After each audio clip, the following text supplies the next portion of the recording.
From Daily Trust News Center, this is the News Hour. Tonight on News Hour, Sharia court sentences Kano controversial cleric to death by hanging. Food inflation rises to 24% as festive season sets in. Excitement as second Niger bridge is opened to vehicular movement. Away from Nigeria, International Criminal Court upholds conviction of Ugandan former child soldier. Hello and welcome to the News Hour on Trust Television. I am Ayuba Ilya. Thank you for joining.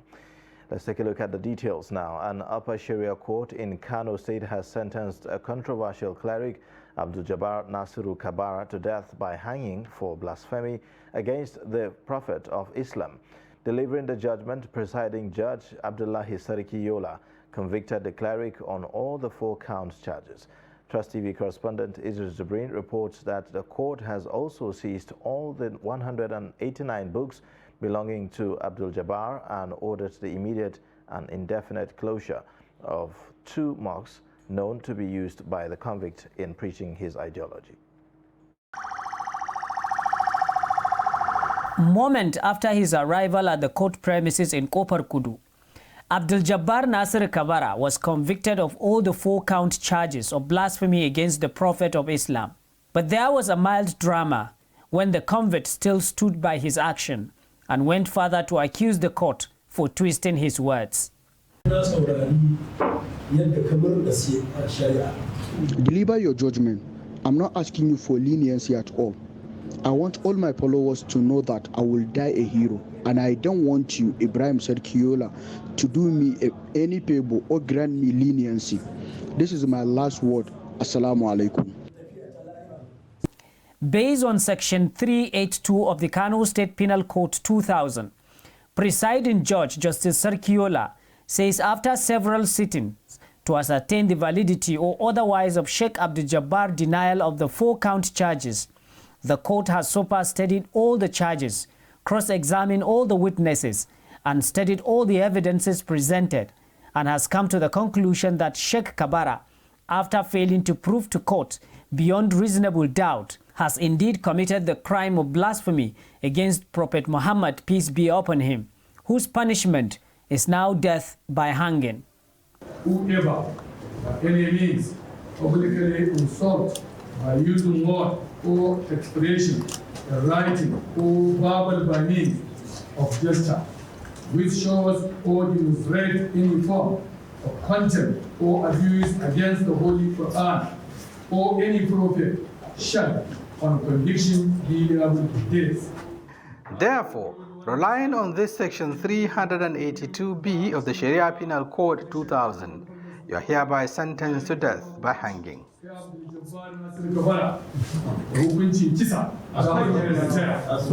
A judgment between Abdul Jabbar Nasir Kabara and Kano State government started some 17 months ago, after the Kano State government on 16th July 2021 accused Abdul Jabbar Nasir Kabara for using offensive words against the Prophet of Islam, which the council to Kano State government say has finally ended. He has been convicted as charged that he has done something against the law, uttering words that are offensive against the Prophet ﷺ. He has been convicted as charged and he has been sentenced to death. And the court further ordered that all the books he tendered in court, about 200 of them, have been confiscated. And the court ordered that these books should be deposited in the Kano State Library for the public to benefit from. Although Abdul Jabbar has 30 days to appeal, but he may not only die by hanging, because the court has also forbid the use of his preachings by any media organization or the use of his photographs in order to promote his beliefs or teachings. At the moment, security operatives were deployed in and around the Kopar Kudu, leading to Kabara, the birthplace of Abdul Jabbar, possibly to prevent any breakdown of law and order. Idris Jibrin, Trust TV News, Kano. Residents of Chikapere in Kubwa, a satellite town in Buari Area Council of the FCT, were on Thursday morning thrown into were thrown into mourning, panic after a passenger train from Kaduna crushed a middle-aged woman to death on the rail track. The deceased, Salimat Idou, was a staff of the Universal Basic Education Board. Head of the vigilante in the community, Shamdam Michael, who confirmed the incident, said it happened at about 9:55 a.m., a few minutes to the Kubwa train station, while the woman who was driving in her private vehicle attempted to cross the rail line. Ismail Yusuf, chairman in charge of the community, said an overhead bridge should be built to prevent such incidents from happening in the future. Confirming the incident, Police Public Relations Officer in the FCT, Josephine Ade, in a statement said that investigation has commenced by the Railway Division that has jurisdiction over the track. People's Democratic Party presidential candidate Atiku Abubakar on Thursday said he is going to be a stepping stone for the emergence of a president from the southeastern part of the country. Atiku said this in Awka, Anambra State capital, when he flagged off his Southeast Zonal campaign rally. He said Atiku Okowa ticket should be voted for the realization of a president from the southeast. Atiku also stated that he will rebuild the sites affected by the erosion and dredge the Onitsha River port to be functional. Speaking at the campaign ground, the national chairman of the PDP, Iyorchia Ayu, urged the people of Anambra State to go and collect their PVCs and vote for Atiku Okowa. Earlier, the PDP presidential candidate had promised Anambra traditional rulers that he will unite Nigerians by treating each zone equitably. According to him, without security, peace and unity, there will never be any development in the country. Speaking at the meeting, the chairman of Anambra State Traditional Rulers, Obi of Onitsha, Igwe Alfred Achebe, said that the monarchs are non-partisan and will only support whoever wins. The Federal High Court, Abuja, has dismissed a suit by a former Minister of State for Education, Chukwuemeka Nwajuba, and incorporated trustees of Rights for All International against the All Progressives Congress presidential candidate Bola Tinubu and his People's Democratic Party counterpart. Delivering judgment on Thursday, the suit seeking to voice the primaries that produced Tinubu and Atiku, Justice Inya Eko, declined jurisdiction on the grounds that the plaintiffs lacked the legal rights to have filed the suit. Justice Eko, who also described the suit as incompetent and proceeded to dismiss it, condemned the involvement of RAI, which claimed to be a non-governmental organization, in politically motivated cases. The judge also held that by its involvement in politically motivated cases and by extension partisan politics, RAI went outside the objectives for which it was registered under part of the Companies and Allied Matters Act by the Corporate Affairs Commission and taken steps inimical to public policy.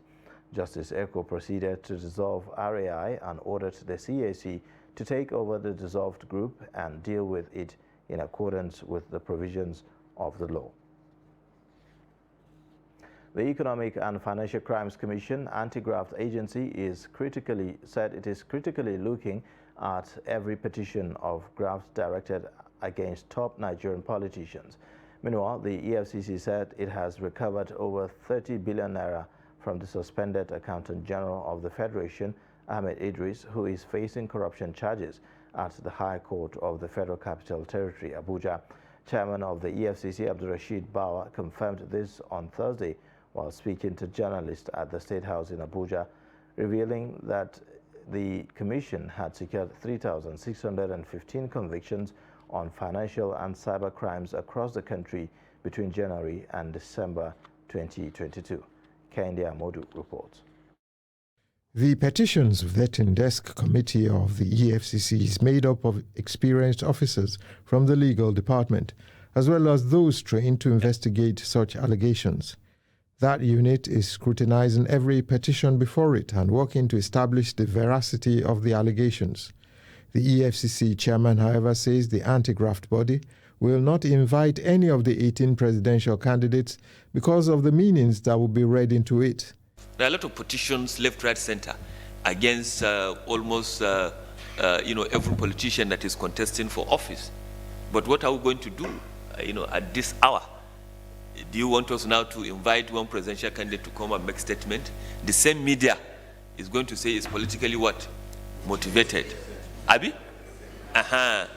So we are working behind the scene on all the petitions that we receive that have merit, that are not, politically motivated, and that is why in every command we have what is called petition vetting committee. But the Commission is encouraging members of public, including the media, to continue to report cases of corruption to the EFCC. So we are working hand in gloves. This is a very, very serious challenge for the country. The activities of cyber criminals is alarming. It is very dangerous for us, and I am calling on all Nigerians to ensure that they are working with law enforcement agencies towards curtailing this problem. These are issues that we all know, that they are tarnishing our image, they are bringing in illicit funds, and victims out there are crying, losing their pension, losing their valuable assets as well as hard-earned resources. The over 3,600 convictions secured by the Commission is a testament to its success in tackling issues bordering on financial crimes across the country, and represents, according to the chairman, the highest in terms of convictions ever recorded by the EFCC. The Accountant General of the Federation was arrested. Out of that fraudulent activities, the EFCC have recovered over 30 billion now, and we're already prosecuting them. So what is there? Tell us, anybody that that has done anything, we'll be able to investigate him and we move on. The Commission will soon auction automobiles forfeited to the state and will also dispose of over 160 houses to interested buyers. From State House, Abuja, Kehinde Amodu, Trust TV News. Political stakeholders in Kaduna State have committed to ensure that peace reigns supreme in the state before, during and after the 2023 elections. They disclosed this at the signing of a peace accord organized by the Kaduna Peace Commission and other partners. The signing of the peace accord was witnessed by security agencies, religious and traditional leaders, as well as civil society groups who all admonished politicians to eschew acts inimical to the peaceful conduct of the 2023 elections. The high-level meeting of political parties, candidates, and stakeholders for peaceful campaigns and elections had the theme building consensus and mobilizing collective action for peaceful 2023 general election in Kaduna State. The chairman of the Kaduna State Peace Commission, Reverend Idowu Ferron, enjoined political actors to have the fear of God and shun violence before, during, and after the election. I'm sorry to say that most of these divides are led by religious leaders who have the backing of political party leaders. So, brothers and sisters and friends, let us do some reflections as we sign this peace accord. Politicians to be sincere in what they are doing. They should not instigate disgrace to go and cause havoc. Everybody's going to lose by the time the election is not easy. Kaduna State Governor Nasiru El-Rufai, represented by the Deputy Governor Hadiza Balarabe, while admonishing all political actors to enlighten their followers against violence during the elections, also harps on the need to desist from hate speech on social media platforms. The Kaduna State government appeals to all political actors to commit to peaceful campaigns devoid of hate speech, violence, and intolerance. It is important to note that careful attention has to be paid to the messages posted and shared on social media, which is more ubiquitous and therefore even more potent than the traditional campaign soapbox. Candidates and political parties also opted to violence-free elections in Kaduna State. Without peace, and at the end of every election, there won't be the same Kaduna we have to live with our families and everybody. So on our own side as political parties, on our own side as candidates, we are doing our best and will continue to do our best. No contestant here, by whatever name from whichever party, will want a fallout as a result of breach of the peace before, during, or after the election. As we go out on the field very shortly, we are calling on all our supporters to ensure that we follow the laid down rules, guidelines, and responsibilities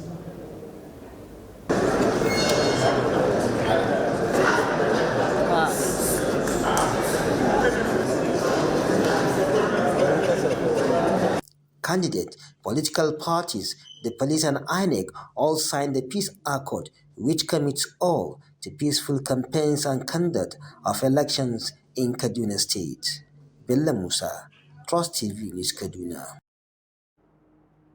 13 governorship candidates from various political parties are contesting to replace Gombe State Governor Inuwa Yahaya in 2023 elections. Amidst waves of defections from one political party to another, governorship candidates in the state are now campaigning to woo voters in the 11 local government areas. Ibrahim Ismail examines chances of the major political parties in Gombe State ahead of the 2023 governorship election. The report. Political activities are gathering momentum in Gombe State as governorship candidates are busy wooing voters ahead of the March 2023 election.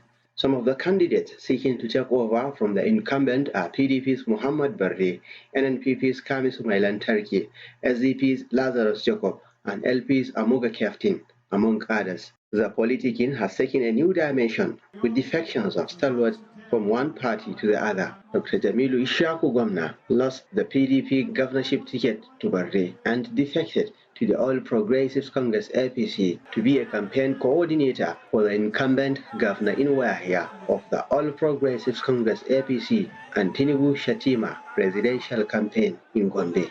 The developments that have, unfolded after that has shown that the PDP in Gombe State is not ready for power shift in Gombe. And for me, I have a reputation and I have a name. I do not want to stay in a party that do not care about its members, that do not have respect for its members, and indeed fomenting internal struggles within the party. The PDP has reacted to the defection of Dr. Jamilu Gwamna, Sardaunan Gombe, the ruling APC, saying it's a good riddance to bad rubbish. So we are not distracted by that. It is not a distraction at all. In fact, it has helped us to get ourselves together to now focus on one particular issue, because it has reduced, at least significantly, the issues of internal bickerings and challenges that are there. Now the PDP is focused, the PDP has come together as one, and we are focusing on winning the 2023 election. Political analyst Dr. Babayo Sule said out of the 14 candidates contesting for the Gombe State governorship seat in the 2023 elections, only 3 stand any chance. But for the 3, the All Progressive Congress, which is the incumbent governor, Alhaji Muhammad Inuwa Yahaya, and the major opposition, PDP, People's Democratic Party, Muhammad Jibrin Barde, NNPP's gubernatorial candidate, Kamisu Ahmed Mailantarki. I think these 3 are the ones that we need to focus on. Dr. Sule urged electorate to vote wisely and elect a leader that will serve their interest. When I say selfless and committed, is somebody that is ready to dedicate himself to serve people, not to serve himself, to represent people, not to represent himself, to commit to the people's welfare, not to his own welfare. So these are the qualities. The People's Democratic Party, PDP, has been in power from 2003 until the incumbent Governor Inuwa Yahaya of the APC defeated the party in 2019. From Gombe, Ibrahim Ismail reporting for Trust TV. Staying with political matters, the New Nigeria People's Party NNPP has disowned one Bala Audu, who claimed to be an agent of the party, promising Kano rural residents provision of fertilizer and scholarship to release their permanent voters' cards. Speaking to Trust TV, the national chairman of the party, Professor Rufai Ahmed Al-Ghali, said that the person should be made to face trial just as members of other parties. According to him, the party did not authorize any of its members or agent to do so on his behalf. I believe after APC learned that we are taking their people to court, now they are trying to reverse it. Because if they have evidence that somebody from NPP has done that, let them come and bring it. Because whoever that person is that is not working on our behalf must be working on somebody else. Because it's easy for you to say you are an NPP, okay, and do something in our party, in our name, but definitely it's not part of our principle or our tradition or value system. But definitely, we are not talking about other parties for now, but definitely those that have been arraigned before the court and those that have been convicted are IPC. So we don't know him. We don't know him, but in any case, if there's anything like that, he also should face the trial. Now, Nigerians will mark Christmas and New Year celebrations with hike in prices of goods as inflation rose to 24.13% in November. According to the National Bureau of Statistics, the food inflation rate in November was 6.92% higher compared to the rate recorded in November 2021. NBS said that the rise in food inflation was caused by increase in prices of bread and cereals, oil and fat, potatoes, yam and other tubers, food products and fish. It added that the headline inflation rate also rose to 21.47%. It said that the increase in the monthly inflation rate can be attributed to the sharp increase in demand usually experienced during the festive season. Now, in the meantime, some Abuja residents speak on how rising inflation affects their lives. The inflation in the country have caused a lot of high in price in things. So I decided to cut costs of things that I do. And of course, now plantain, I can't even afford it in this day. Plantain, yam, those things. You know, initially I bought yam in tubers, but now I buy them in few. You know, I cut costs of things that I eat. I could not afford things that I normally eat before. At least before, I can enter motor here for 100 naira, but now it's 150. So as you see me now, I'm trying to make sure I will get to that point where I will get 100 naira. So that 50 naira from here now, I will use it and add. When I get to Apo Bridge, I normally enter 150, but now from that Apo Bridge to Mechanic Village is 200 naira. So I will cut the 50 naira from here, trek the 50 naira to this joint. Then I will use that 50 naira and add it to that 50 naira to complete that 200 naira to Apo Mbuka, where I'm going to. Former Deputy President of the Senate, Ike Ekweremadu, has accused the Economic and Financial Crimes Commission of being responsible for his travails at the London court where he is in detention. The senator, who has been in custody in London over alleged organ harvesting, told the Federal High Court, Abuja, that the anti-graft agency wrote a letter to the London court that made the foreign court to refuse to admit him to bail. Ekweremadu's allegations were contained in an application he filed before the Federal High Court, seeking an order to set aside the interim order granted in favor of the federal government to forfeit 40 of his properties in and outside the country. In the application brought by his counsel and senior advocate of Nigeria, Adegboyega Owomolo, Ekweremadu claimed that the forfeiture order was granted to the federal government in error because the EFCC suppressed information and facts in respect of the properties. Specifically, the detained senator alleged that the EFCC fraudulently obtained the forfeiture order for government by concealing information that investigation on the 40 properties started as far back as 2008. The senator therefore prayed the court to set aside the forfeiture order and stay proceedings in the matter until he resolves his ordeal before the London court. However, counsel to the EFCC, Silvanus Tahir SAN, who denied that his client was behind Ekweremadu's ordeal, also did not oppose request for stay of proceedings. The trial judge, Justice Inyang Edem Eko, fixed January 25 next year for ruling in the matter. A 12-year-old Najib Hussaini is responding to treatment at the Abubakar Tafawa Balewa University Teaching Hospital after suspected hoodlums blocked one of his eyes in Kafin Madaki community of Gamjua local government area of Bauchi State. An ophthalmologist, Dr. Abdullahi Mahdi, disclosed this while observing the victim at the eye center of the hospital. Adamu Imam reports.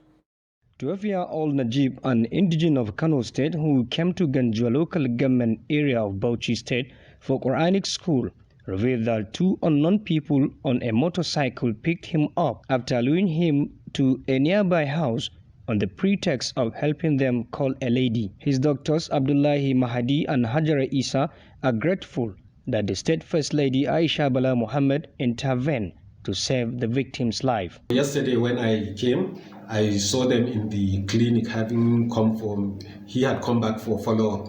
So considering that we previously had a similar case, so I tried to contact the office of the wife of the governor, and I was able to do that, and I spoke with the protocol officer and requested that they should find out if this child will also have some form of assistance, just as was offered to the previous victim of this kind of situation.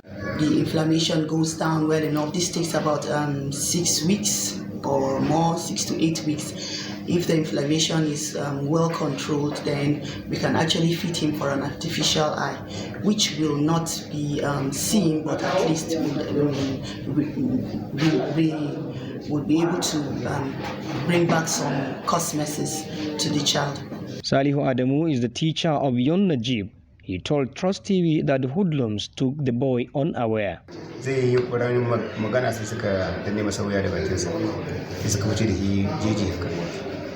Najib wanted to shout, but they took him, forced him to a nearby bush and plucked his eye. They later threw him by the roadside with blood gushing from his eye. Some boys took him back home and called me. When I come, we rushed him to Kafi Madaki Hospital, where we were later referred to ATBU Teaching Hospital, Bauchi. Meanwhile, representatives from the office of the Bauchi First Lady have promised to settle the victim's medical bills until he fully recovers. We see that the eye is getting worse because, in the village, and there are open, maybe it's with his madam, no father, so, this is Islamic something. So actually, we rush, we find out that even the eye starts some water and it's closing. So that's why we just rush. I call the doctor. So I tell him the condition. I even snap him at that particular time, send a picture of him. So no, we have to bring him back to the hospital. Najib Hussaini was admitted for further treatment at the pediatric ward at Abubakar Tafawa Balewa University Teaching Hospital, while police operatives have launched a manhunt for the suspected hoodlums. Adam Imam, Trust TV News, Bauchi. You're watching the news hour on Trust Television. Coming up shortly, we'll take a look at why landlords cry. Details of this and more after the break. Now, as part of efforts to support Africa's goal of strengthening... Now, looking at the activity chart, as you can see right here, a total volume of 130... A Boko Haram crisis that at that time was restricted to Yobe. How secure are they? You can see security men with blood. This is the road leading up to the... Already, if you look at England squad, you are looking at EPL, you are looking at their names. You are not looking at...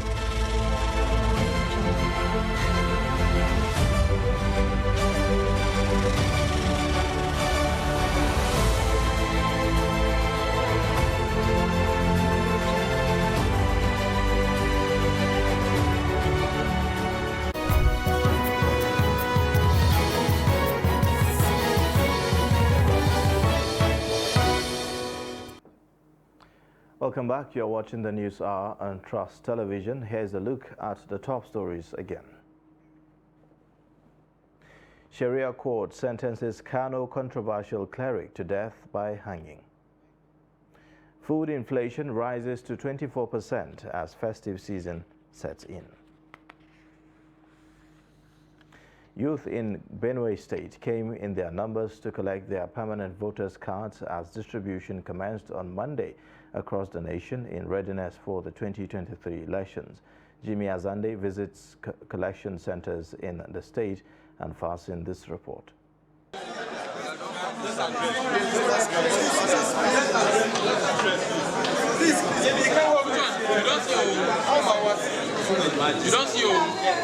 This is the atmosphere in almost all the designated centers visited in the state.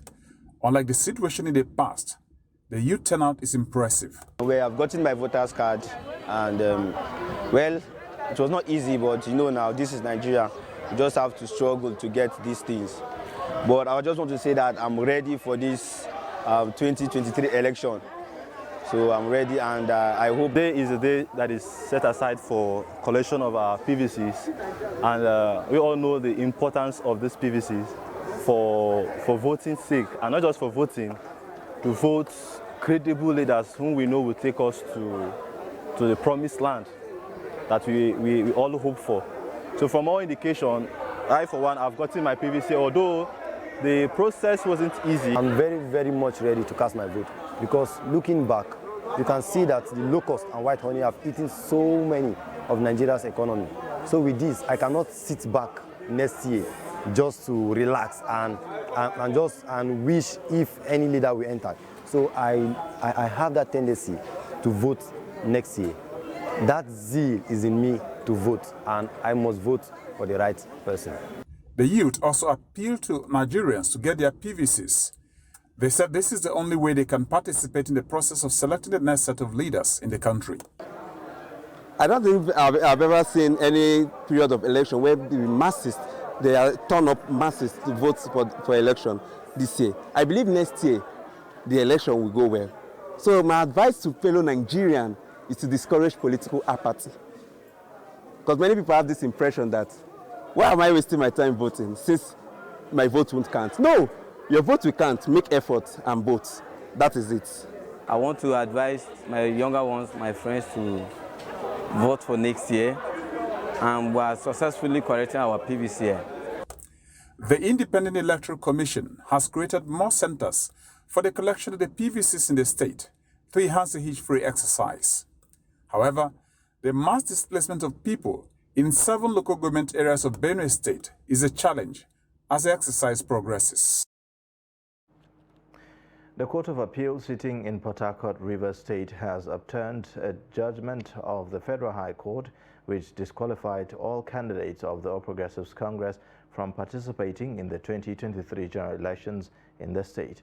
The Federal High Court, presided over by Justice Emmanuel Obile, had, while delivering judgment in a suit brought against the APC by George Olu and 4 others, held that the party did not follow due process in electing delegates that voted the candidate during the party primaries.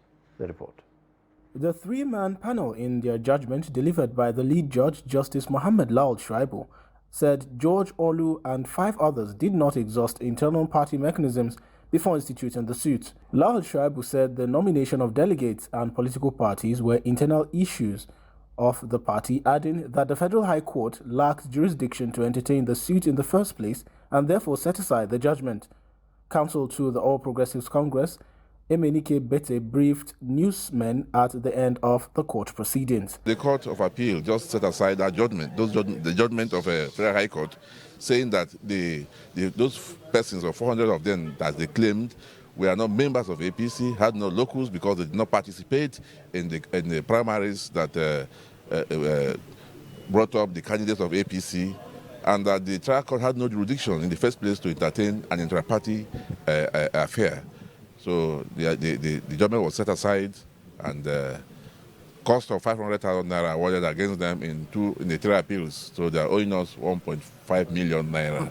Some candidates of the All Progressives Congress who applauded the judgment said setting aside the case shows that no one owns the judiciary. As a party, we are back on the ballot and we are free to go ahead with our campaigns and begin to enforce our rights as aspirants in this election.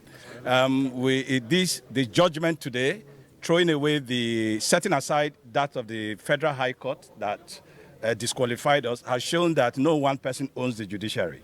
That is the impression they have tried to create here. And so they've even gone ahead to tell their people to begin to sew uniforms for celebration that no other political party will be on the ballot. 2011, Wike was the Director General of the Rotimi Amechi's campaign for his second term. I am the one who provided venue for the campaign office. It was in a residential area. Wike was the Director General.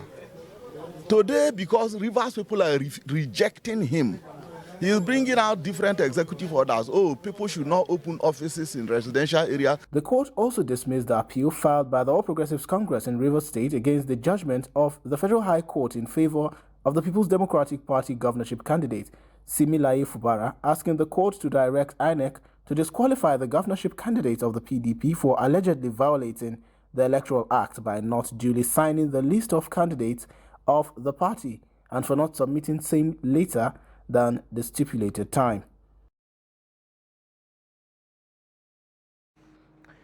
One year after Next Cash and Carry and Ebano supermarket were razed by fire, with the causes remaining unknown, shop owners are adopting precautionary methods to avert such incidents. In this report, Noel Samson looks at some of the measures put in place by store owners alongside other preventive measures from advice from professionals. Take a look. Fire outbreak.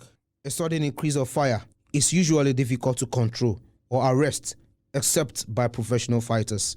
This accounts for why several properties continue to be lost to fire incidents whenever they occur.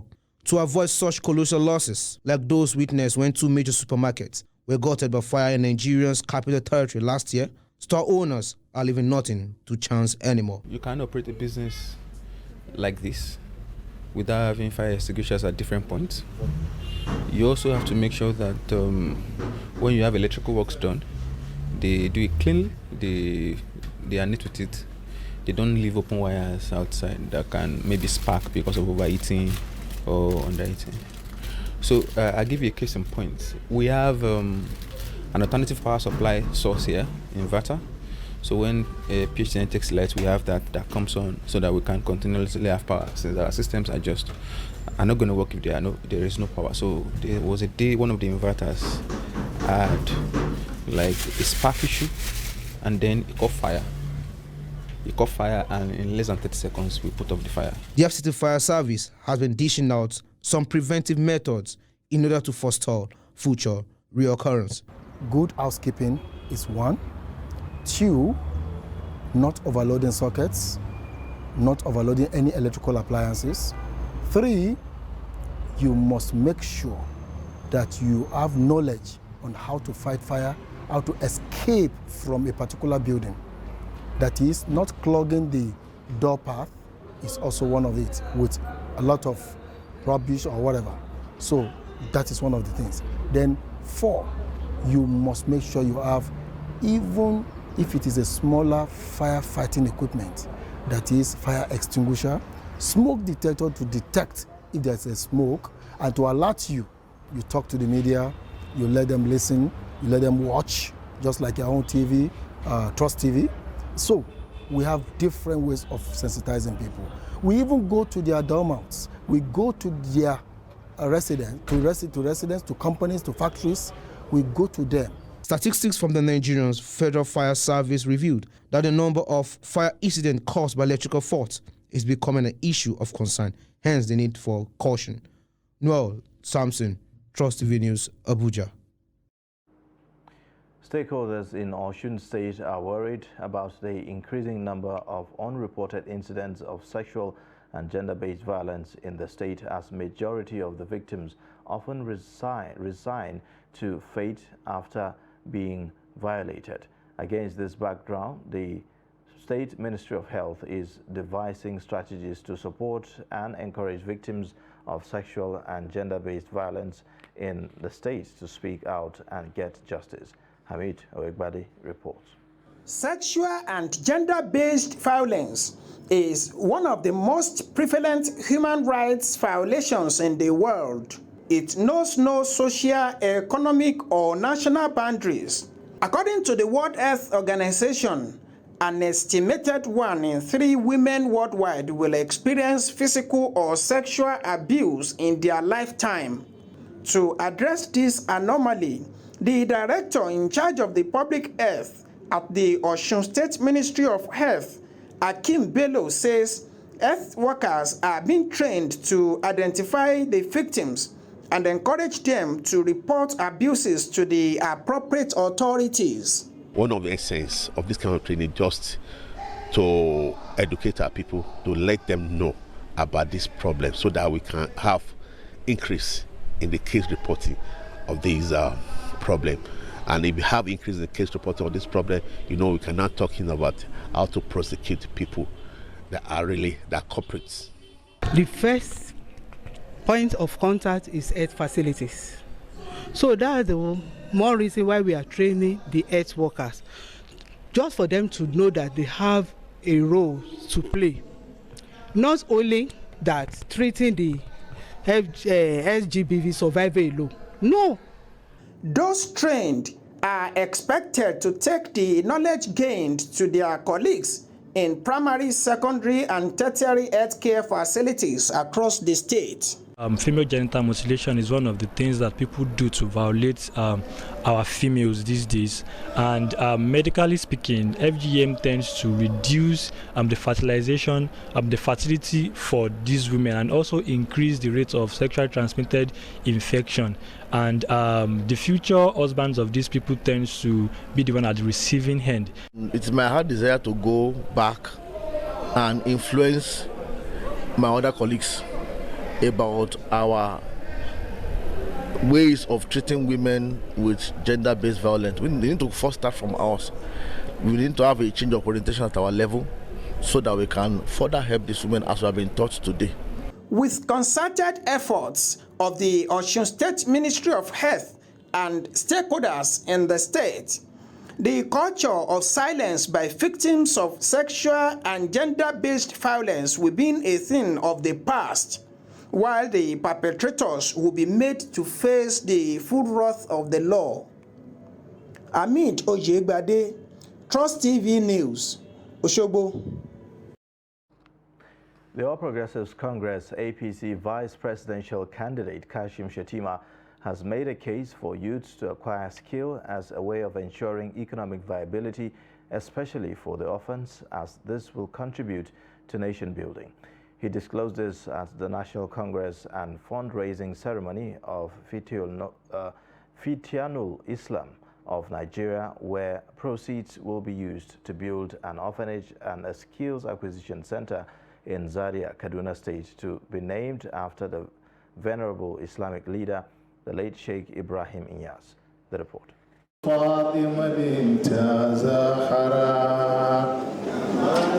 The intervention is born out of the need to contribute in national development through the provision of humanitarian services in the areas of support for orphans, widows, the less privileged, and youth empowerment. It was our concern that above-mentioned persons need help and support, and government alone cannot do it. There must be helping hands. It is on this note I invited us all here to make the contribution for the development and future of the orphans and less privileged. I will also work closely with the leadership of Fitianul Islam both in Kaduna State International to ensure that we also support them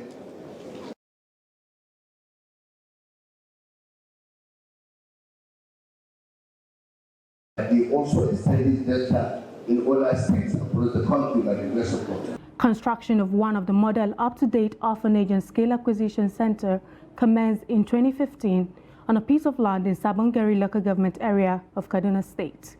Upon completion, the project will accommodate no fewer than 5,000 of orphans who lost their parents in the various crises across the country. We feel that the best way to manage their situation is to also strategize on their educational needs, so that we can then be able to say that we give him education in terms of Western education, which he will need for further, and his religious education, which he will also need, and then we'll also teach him skill, so that he can be able to work and sustain himself. The project has reached over 60%. We are on the finishing touches. We have the training center, we have the school, and we also have the orphanage room. Instead of the students to be coming from the school, from outside, we have an hostel in the project. We are looking at accommodation over 5,000 orphans, inshallah. In his remarks, the APC vice presidential candidate, Senator Kashim Shettima, re-echoed the significance of education and skills acquisition in sustaining the society. Anyone who contributes to education, to skills acquisition, is a sadaqatul jariyah from an Islamic perspective. It will earn you rewards here and in the hereafter. It goes beyond politics. It's about societal well-being. Although the 500 million naira fund mark was not reached, several donations from well-meaning Nigerians were received in support of the initiative. Aisha Salihu, Trust TV News, Abuja. The federal government of Nigeria on Wednesday opened the second Niger Bridge between Oko in Asaba, Delta State, and Onitsha, Anambra State, to motorists for temporary use. The move is part of efforts to decongest the ever-busy Niger Bridge by the federal government and put smiles on the faces of Nigerians, particularly in the people from the eastern part of the country. Daily Trust correspondent who visited the bridge on Thursday observed that vehicles were plying the bridge from Asaba to Onitsha. It will be recalled that the federal government had promised to open the second Niger Bridge for temporary use from December 15 to January 15. Our correspondent reports that the temporary opening of the second Niger Bridge was to decongest traffic from the old bridge during the Yuletide. The 35-year-old driver, Israel Chinaza, thanked the federal government for opening the bridge. Now, landlords in Benin City, the Edo State capital, want the state government to urgently address the deplorable condition of access roads and streets, a situation they said is almost getting them displaced in their locality in Ego local government area of the state. Nafisa Bello completes the story. The ever-busy Benin-Agbo-Onitsha road, the link road to the eastern parts of the country. On daily basis, road users spend hours on this axis to get to their various destinations due to the deplorable condition of the road, especially during raining season. These elderly landlords and landladies at Upper Medical Store Road, Ego local government area of the state, want the state government to, as a matter of urgency, come to their rescue, as the streets and roads have become impassable and unmotorable. Adding that, the houses are their only means of livelihood. But with no access roads, it has been difficult getting tenants. At this my age, now this house now I built when I young, when I supposed to eat now. Because of this bad road, nobody they come here call rent house. It don't reach 6 months when they write room to rent, nobody to rent. But they go say house good, but no road to enter. There's no road to my house. The house there now, my house is number 30, this street, this very street. No tenant in my house. The whole house is empty. I beg the state government to come and help us to do the road. I beg. From radio, from information, from television, now with the hearsay campaign, they go on. To Amasio. So we are begging government to help us. There's no road. We don't have road. because of the bad road. Nobody need not let them come tell us for this street, say make we vote for them again. Maybe na shame self, because they promised before, they not they fulfill am. A school in the neighborhood has been abandoned due to lack of good roads and emerging gullies, posing threat to the children. We join ourselves here about our street. We come and beg the state government to come and help us because of this our street. Look at the primary school here. It's not damaged because nobody they attend the school again. We all are begging state government to come and help us. That is what we are here for. We get as it be, no road to enter our street. I beg, state government, make una help us. God repair our street for us. With the impending Christmas and New Year celebrations, the residents here expect the federal government to do the needful on the Benin-Agbo road to address the plight of travelers, while the state government is also expected to create and fix collapsed access roads in parts of the state. Nafisa Bello, Trust TV News, Benin. Nigerians have been reacting to the non-availability of the redesigned Naira notes in circulation following the arrival of the release date. The Central Bank of Nigeria had announced that the 1,500 Naira and 200 Naira notes will be redesigned, released on the 15th of December 2022. Chamong Dabe reports. The Naira redesign sparked heated discourse in several fora, with many debating its necessity. However, as the 15th December circulation date drew closer, the curiosity of many Nigerians escalated. With the date finally here, we asked FCT residents what they thought of the rollout and if they had finally seen the new notes. If the policy they have thought out is going to be have a positive impact on the masses, then it's fine. But if it's not, I think it's just a waste of resources. Yeah, I've seen on social media, but for me, on social media, it's just like a replication of the Naira that is existing already. What I was thinking the CBN should do is that the CBN should take out time to restabilize the Naira instead of redesigning the Naira. No, I've not. I've seen it online, and it has become even a thing of joke, because it's just like they just did a flipping and change some from colors and all that. You understand? So we're just thinking like it's the same thing. They just want to not redesign. They just shade it and the rest. Every government policy is supposed to be good, and Nigerians are supposed to embrace and welcome it. For the new Naira notes, as a citizen of Nigeria, resident in the territory of the president, I have not seen it with my own bare eyes yet. Individuals weren't the only ones yet to have the new notes. Business owners too were yet to receive the notes via purchases from customers. There is nothing bad with that, but they said the new Naira note was supposed to be displayed today, starting from today till further notice. So, but as for me, I've not received the new Naira notes because I don't know, maybe it's because I've not gone to the bank. A lady came and was like, whether I don't have the new notes yet. I said no. So she was now laughing, just joking. But I've seen 1,000, the new 1,000 note today. We have seen it because we had a special order. Some of the money came in units. And we're hoping for more of the 200 and 500 today, tomorrow, because people that work here around their banks and all of that, they come in to buy in the morning and in the afternoon. From the foregoing, Nigerians are still yet to have their curiosity doused, as they still have not yet accessed the redesigned Naira denominations. Chamun Dabeng, Trust TV News, Abuja.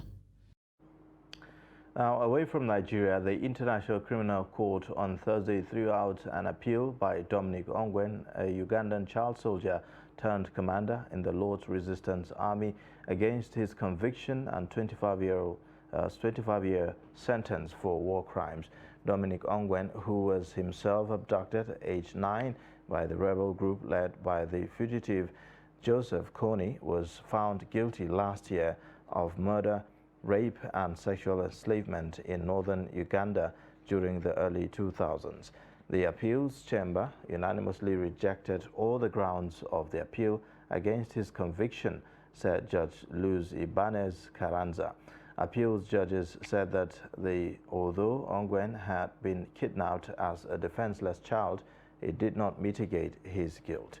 They also rejected his argument about mental illness and said that he had a key role in LRA atrocities as an adult.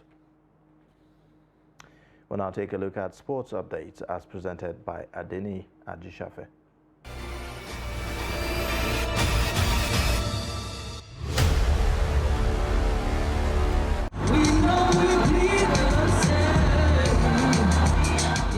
The One Nigerian Cup, organized as part of effort to unite Nigerians before, during and after election in Nigeria, has kicked off in Abuja.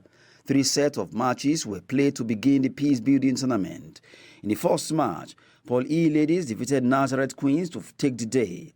The highlight of the event was the match between Nigerian Security and Civil Defense Corps Football Club and Police Machine FC, which ended in favor of Police Machine by 1 goal. Coach of NSCDC FC, Emmanuel James, feels happy that NSCDC keyed in to One Nigerian Cup despite losing by a lone goal, adding that the joy of playing in an event to bring Nigerians together is worthy of note. It's a good match.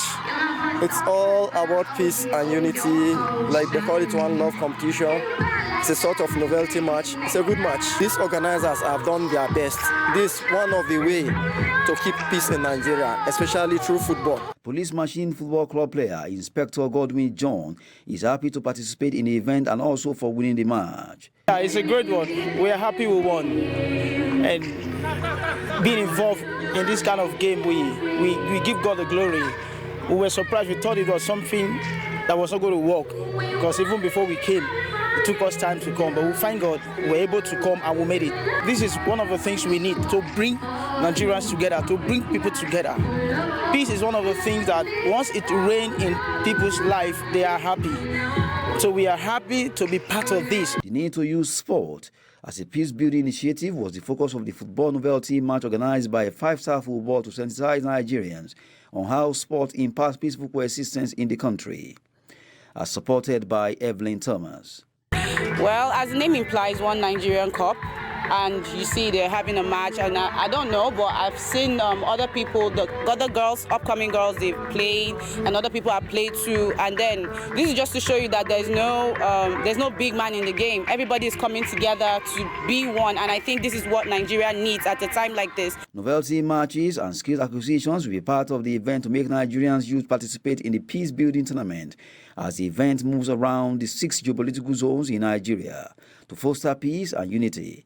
The One Nigerian Cup will end on 22nd of January 2023 in Lagos. That's Sport News. I am Adeni Ajishafe.